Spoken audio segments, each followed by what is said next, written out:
ছোট ইলিশ দিয়ে কচু দিয়ে রান্না করব। বড় ইলিশ কেনার সামর্থ্য নাই,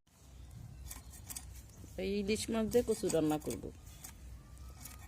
সেটা আপনাদের সাথে একটু শেয়ার করতেছি।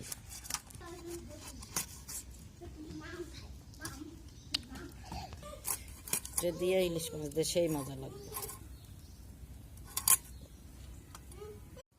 এটা হলো ইলিশ মাছ, আগেই ভুনা করে রেখে দিছিলাম, এখন তেলানি দিয়ে ওর ভিতরে দিয়ে দেবো, দেখাবো। এই যে তেলানি দিতেছি, জিরা দিলাম,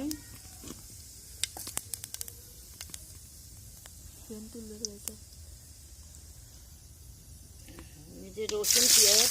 এই কচুটা আমি ঢাললাম, আগে থেকেই সিদ্ধ করে রাখছিলাম, এখন একটু চুলাই দিয়ে ঘুটে তারপরে বাগার দিব। এখন তেলানি দিব। স্টার্ট কও। এটা ইলিশ মাছ হয়নি।